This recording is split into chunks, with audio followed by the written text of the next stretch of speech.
Hello दोस्तों, नमस्कार। मैं Amit Kumar Sahu vision success academy में पढ़ाता हूँ। चूँकि अभी लॉकडाउन का समय चल रहा है, इसीलिए हम स्टे होम और होम में रहकर ही स्टडी के लिए वीडियोस बना रहे हैं। और आज का हमारा विषय है नैतिकता।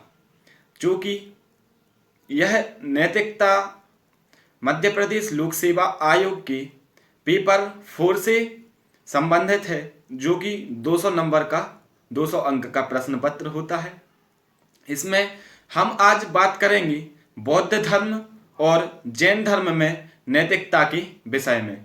तो चलिए हम शुरुआत करते हैं। स्क्रीन पर आपको दिखाई भी देगा जो मैं यहाँ से बोल रहा हूँ। ठीक, चलिए तो मेरे साथ आप भी पढ़िए।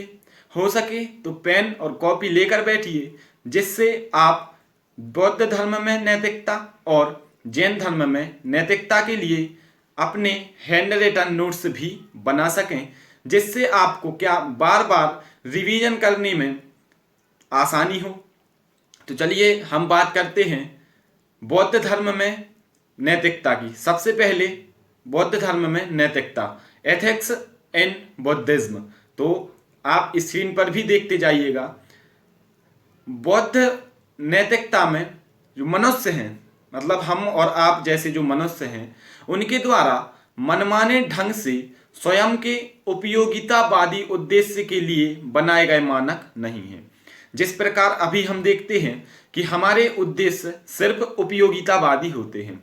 हमें जिस चीज का उपयोग करना है उसी के हिसाब से हम उसके लिए नियम और उद्देश्य बना लेते हैं। लेकिन बौद्ध धर्म में किसी भी मनुष्य द्वारा ऐसे कोई भी उपदेश नहीं बनाए गए हैं, कोई भी ऐसे मानक नहीं है। अगले पॉइंट पे हम बात करें तो मानव निर्मित कानून और सामाजिक रीति रिवाज बौद्ध नैतिकता का आधार नहीं है। तो यहाँ पर कोई भी मानव निर्मित कोई भी ऐसा कानून नहीं है या कोई भी रीति रिवाज नहीं है जो बौद्ध धर्म पर नैतिकता का आधार हो। ठीक, तो बौद्ध नैतिकता का आधार मानव निर्मित कानून और सामाजिक रीति रिवाज के कोई भी सिद्धांत नहीं है।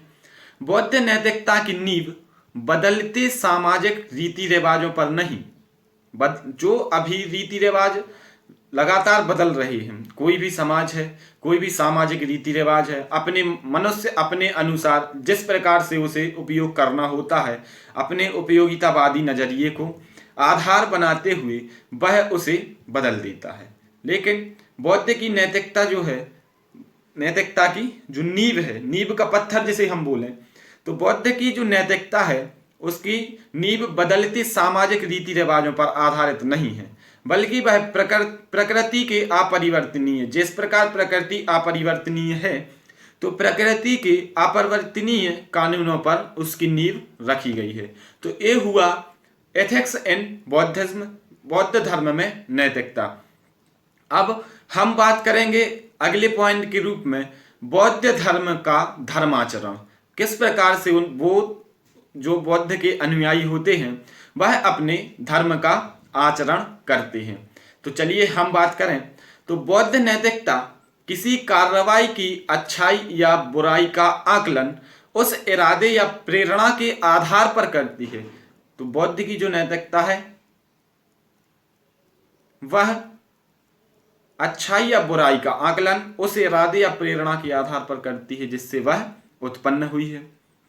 लालच, घृणा या स्वार्थ से प्रेरित क्रियाकलापों को इसमें बुरा माना जाता है, तथा ऐसे सभी क्रियाकलाप जिन्हें बुरा माना जाता है उसे बौद्ध धर्म में अकुशल कम्मा शब्द कहा गया है। तो अकुशल कम्मा शब्द याद रखने योग्य है, अकुशल कम्मा शब्द कहा गया है। जो कार्य उदारता, प्रेम और ज्ञान के गुणों से प्रेरित हैं वे अच्छे हैं, और ऐसे ही अच्छे कार्यों को बौद्ध धर्म में कुशल कम्मा कहा गया है। तो जो बुरे कार्य हैं उन्हें अकुशल कम्मा और जो अच्छे कार्य हैं उन्हें कुशल कम्मा कहा गया है। आगे अब हम बात करें, जो बौद्ध धर्म में बताया गया है, जीने के लिए 3 आवश्यक बातें बताई गई हैं। जो कि बौद्ध धर्म है, बौद्ध धर्म 3 बातें मानता है, जिसमें पहला है बुद्धि, जिसे हम प्रज्ञा कहा जाता है उसमें। दूसरा है नैतिक आचरण, जिसे बौद्ध धर्म में शील कहा जाता है। और तीसरा है एकाग्रता, जिसे बौद्ध धर्म में समाधि कहा जाता है। यह जीवन के लिए 3 अनिवार्य बातें जो कि बौद्ध धर्म में बताई गई हैं। बुद्धि सही दृष्टिकोण से आती है और यह सही इरादे की ओर ले जाती है। यह बौद्ध धर्म का कथन है कि जो बुद्धि है हमारी, वह एक सही दृष्टिकोण, अगर हमारा दृष्टिकोण, हमारा नजरिया सही होगा तब ही बुद्धि आएगी, और जब बुद्धि आएगी तो वह हमें एक सही इरादे की ओर आगे ले जाती है। अब हम आगे बात करें तो सही दृष्टिकोण, नैतिक इरादे और नैतिक आचरण यह मार्गदर्शक होते हैं। तो सही दृष्टिकोण और इरादे जो हैं वह नैतिक आचरण के मार्गदर्शक होते हैं तथा इनमें मानव सही बातचीत, सही कार्रवाई, सही आजीविका और सही प्रयास की ओर उन्मुख होता है। ठीक, जब ज्ञान, नैतिकता और एकाग्रता जो कि बौद्ध धर्म के लिए अनुसार जीवन के लिए 3 अनिवार्य बातें मानी गई हैं, वह जीवन का तरीका बन जाते हैं। क्या क्या? ज्ञान पहली बात, दूसरी एकाग्रता और तीसरी बात नैतिकता। जब यह 3 चीजें जीवन जीने का हमारा तरीका बन जाए तब ही एक व्यक्ति को आत्मज्ञान की प्राप्ति होती है। तो यह जीवन के लिए 3 आवश्यक बातें हैं जो बौद्ध धर्म में बताई गई हैं। अब हम बात करें, शील बताए गए हैं पंचशील। तो पंचशील की बात करें तो बौद्ध धर्म आपसी विश्वास और सम्मान के साथ समाज में बने रहने के लिए स्वेच्छा से 5 उपदेशों को अपनाने हेतु आमंत्रित करता है, जिसमें 5 उपदेश जो कि पंचशील के नाम से जाने जाते हैं, जिसमें पहला है हत्या ना करना, अर्थात किसी का भी वध ना करना। दूसरा है चोरी ना करना। तीसरा झूठ ना बोलना। चौथा यौन दुराचार ना करना। और 5वां है नशा ना करना। तो यह बौद्ध धर्म में पंचशील भी बताए गए हैं। बौद्ध धर्म में 10 ऐसे कर्म बताए गए हैं जिन्हें विधर्मी कर्म कहा जाता है। तो विधर्मी कर्म, तो लोगों को सलाह दी जाती है बौद्ध धर्म में कि वह लालच, घृणा और कपट से दूर रहें। और इसकी सलाह इसलिए दी जाती है क्योंकि यह 3 कार्य ऐसे हैं जिससे हमारे द्वारा अन्य दूसरे लोगों को पीड़ा पहुंचेगी, इसीलिए इन से दूर रहने की बात कही गई है, जिनमें कपट, घृणा और लालच, इन सब से दूर रहें। अब जो 10 विधर्मी कर्म बताए गए हैं, उन 10 विधर्मी कर्मों को 3 भागों में बांटा गया है। ये 3 भाग कौन कौन से हैं? तो पहला शारीरिक क्रियाएं, दूसरा मौखिक क्रियाएं और तीसरा है मानसिक क्रियाएं। तो शारीरिक क्रियाओं में हम बात करें तो शारीरिक क्रिया जैसे जीवित प्राणियों की हत्या, चोरी करना और अनैतिक संभोग, यह शारीरिक क्रियाएं हैं, ये विधर्मी कर्म हैं। मौखिक क्रियाओं में झूठ बोलना, निंदा करना, कठोर भाषण देना और व्यर्थ की बातें करना, यह मौखिक क्रियाएं हैं। मानसिक क्रियाएं लोभ या इच्छा, विशेष रूप से दूसरों से संबंधित चीजों की इच्छा करना और वैमनस्य एवं गलत विचार। तो इस प्रकार से यह 10 विधर्मी कर्म बौद्ध धर्म में बताए गए हैं। तो हमने देखा बौद्ध धर्म में नैतिकता पहला बात, दूसरी देखा बौद्ध धर्म में धर्माचरण, तीसरा जीवन जीने के लिए 3 आवश्यक बातें और चौथा पंचशील, 5वें हमने देखे 10 विधर्मी कर्म। तो इस प्रकार से बौद्ध धर्म में नैतिकता को समझा जा सकता है। आप हमारे चैनल थिंक सिविल जीएस के साथ जुड़े रहें, उसे भी सब्सक्राइब करें और vision success academy YouTube channel जिसे सत्यम सर द्वारा चलाया जा रहा है उसे भी सब्सक्राइब कीजिए और जो भी वीडियोस आ रही हैं उससे अपनी तैयारी के स्तर को मजबूत कीजिए। हमारे गौरी शंकर सर द्वारा मैथ्स एंड जीके मस्ती यूट्यूब चैनल पर मैथ्स जीके की बहुत ही शानदार ट्रिक्स द्वारा स्टडी करवाई जा रही है, तो आप उन चैनल को भी लगातार देखते रहें, उन पर भी बने रहें और साथ ही साथ हमारे चैनल्स को सब्सक्राइब कर हम लोगों को ऐसे ही और वीडियो बनाने और आगे बढ़ने में लगातार मदद करें। अब आगे हम देखेंगे जैन धर्म में नैतिकता, एथिक्स इन जैनिज्म। तो सबसे पहले इन्होंने जैन धर्म त्रिरत्न, 3 रत्नों की बात करता है जो कि मोक्ष प्राप्ति के लिए मार्ग प्रदान करता है। तो मोक्ष प्राप्ति के लिए जैन धर्म त्रिरत्न अर्थात 3 रूपों के नाम से जाने जाना वाला मार्ग प्रदान करता है, जिससे हम क्या कर सकें, मोक्ष की प्राप्ति कर सकें। तो वीडियो पर लगातार बने रहें। तो सबसे पहला त्रिरत्न में सबसे पहला है सही विश्वास, जिसे जैन धर्म में सम्यक दर्शन कहा जाता है।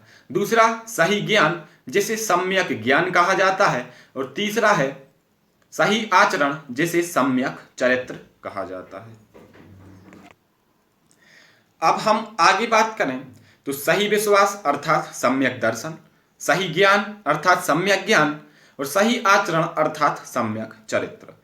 इस प्रकार मोक्ष की जो प्रक्रिया है इन तीनों के समन्वय पर ही टिकी हुई है, ऐसा कहता है जैन धर्म, जैनिज्म। ठीक, हम बात कर रहे हैं जैन धर्म में नैतिकता की। तो जैन धर्म में नैतिकता, इसमें 5 महाव्रत दिए गए हैं, 5 महाव्रत। तो सामान्य तौर पर जैन नैतिकता में 5 महाव्रतों का पालन करना होता है, जो सही आचरण के तत्व होते हैं। अहिंसा पहला है, अहिंसा। इसका अर्थ होता है मन, वचन, कर्म से किसी भी प्राणी को या किसी भी जीव को हिंसा ना पहुंचाना, ये पहला है अहिंसा। क्योंकि जैन धर्म के सभी, जो कि जैन धर्म है वह सभी का जो जीवन है उसको समान मानने पर जोर देता है, अर्थात समानता की भावना पर वह विशेष जोर देता है। इक्वल रखता है हर एक धर्म को, हर एक मानव को, हर एक प्राणी को। ठीक, इसलिए वह मानता है, उसमें कहा गया है कि जीवित प्राणी को मानना हिंसा है। दूसरा, अपनी बातों के माध्यम से जानबूझकर दूसरों का अपमान करना, गलत भाषण देना, भावनात्मक रूप से पीड़ित करना या परेशान करना भी हिंसा माना गया है जैन धर्म में।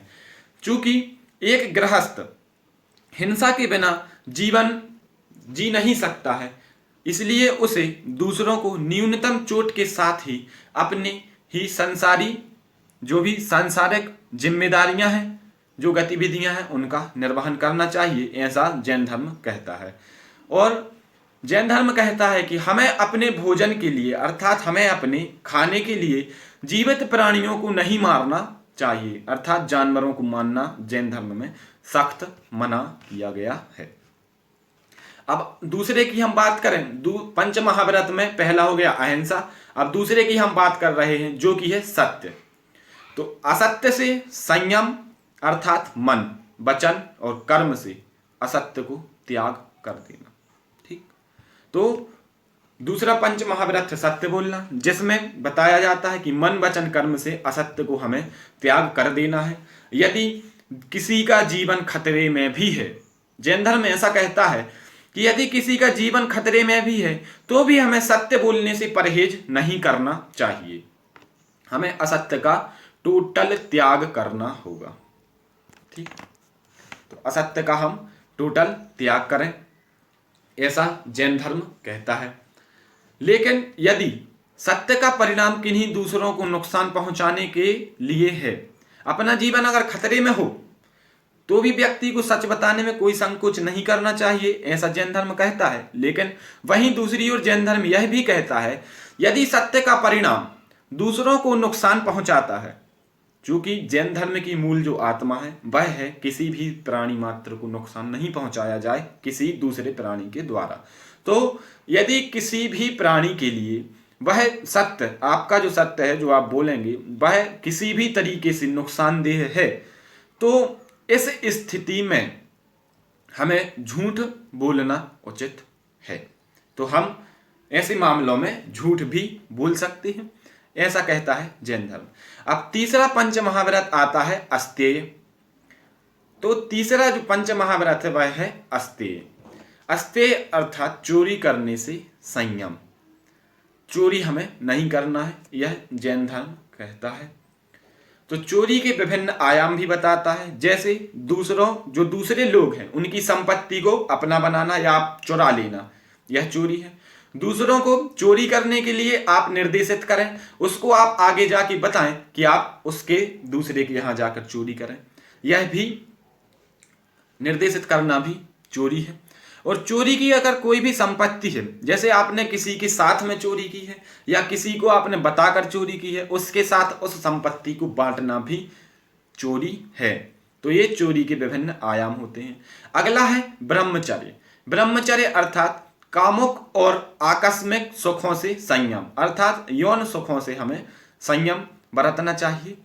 एक व्यक्ति को, महिलाओं को बुरी नियत से नहीं देखना चाहिए। यह ब्रह्मचर्य में आता है कि एक व्यक्ति है वह महिलाओं को बुरी नियत से ना देखे। दूसरा, विपरीत लिंगियों के समान, जैसे विपरीत लिंगी हैं उनके साथ सम्मान से पेश आना चाहिए। जैसे कोई महिला है तो पुरुष के साथ, पुरुष है तो महिला के साथ वह सम्मान से पेश आए, उसे यौन भावना से या कामुकता से या आकस्मिक सुखों के प्राप्ति के लिए ना देखे। अब अंतिम है अपरिग्रह। अपरिग्रह अर्थात किसी भी प्रकार के साधनों का संचय ना करना। संचय ना करने से आशय होता है कि जो भी आपके पास पर्याप्त है, आप अपनी जो जीवन की मूलभूत आवश्यकताएं हैं उनको आप जितने कम से कम संसाधनों में पूरा कर सकते हैं उतने में कीजिए, और अन्य जो अतिरिक्त है उसका संचय आपको नहीं करना है, यह जैन धर्म कहता है। प्रत्येक गृहस्थ को एक सभ्य जीवन व्यतीत करने के लिए जितने भी धन की आवश्यकता है वह उतना ही कार्य करे, लेकिन धन के अनुचित संचय ना करे, क्योंकि जैन धर्म कहता है कि धन के अनुचित संचय से हमारे दुख की प्राप्ति होती है। तो दुख की प्राप्ति से अगर बचना है तो धन का संचय ना करें। अपरिग्रह का पालन हमें करना चाहिए। इसलिए व्यक्ति की आवश्यकताएं जो हैं वह सीमित होनी चाहिए और उसे संतुष्ट रहना चाहिए, सेल्फ सेटिस्फाई रहे तो बहुत ही अच्छा है। तो ये है जैन धर्म में नैतिकता। पंच महाव्रत, जिनमें पहला अहिंसा, दूसरा सत्य, तीसरा अस्तेय और चौथा है ब्रह्मचर्य और पांचवा अपरिग्रह। तो इस प्रकार से हमने देखा जैन धर्म में नैतिकता। तो हमने जिस प्रकार से जैन धर्म और बौद्ध धर्म में नैतिकता को देखा है, यह हमारी प्रश्न पत्र क्रमांक 4 सामान्य अध्ययन प्रश्न पत्र क्रमांक 4 GS4 के एथिक्स के पेपर से संबंधित है। आप इस वीडियो को देखकर उत्तर लेखन का प्रयास कीजिए, जिसके लिए आज प्रश्न है बौद्ध एवं जैन धर्म में नैतिकता को स्पष्ट रूप से समझाइए या उसका विश्लेषण कीजिए। तो आप सभी को मेरी ओर से बहुत बहुत शुभकामनाएं। आपका भविष्य उज्जवल हो। और मैं Amit Kumar Sahu, vision success academy हमारा जो संस्थान है हमारे सागर जिले में, उसमें पढ़ाता हूँ। और उसमें चूँकि अभी लॉकडाउन का समय है, इसीलिए अभी सभी संस्थाएं सरकार द्वारा बंद कर दी गई हैं और हमने स्वेच्छा से भी अपनी संस्था को बंद किया हुआ है अभी। तो आप हमारी वीडियोस के माध्यम से भी अध्ययन कर सकते हैं। आपको अगर वीडियो पसंद आई है तो आप इसे लाइक कीजिए और कमेंट कीजिए, क्योंकि लाइक करने से क्या है, हमारा हौसला बढ़ता है और हम ऐसे ही नई नई वीडियोस आपके लिए लाते हैं। आप हमारे चैनल को सब्सक्राइब करें और अपनी दोस्तों के माध्यम से इस वीडियो को शेयर जरूर करें। थिंक सिविल GS पर मैं Amit Kumar Sahu, Gaurav Kumar Mishra, vision success academy पर सत्यम पांडे और मैथ्स एंड GK मस्ती पर गौरी शंकर साहू, यह आपकी कंप्लीट तैयारी करवाने के लिए लगातार प्रयास कर रहे हैं। तो आप इन चैनल्स पर भी जरूर जाएं और सब्सक्राइब करें, जिसकी लिंक आपको डिस्क्रिप्शन में मिलेगी। बहुत बहुत धन्यवाद। आप सभी का समय शुभ हो।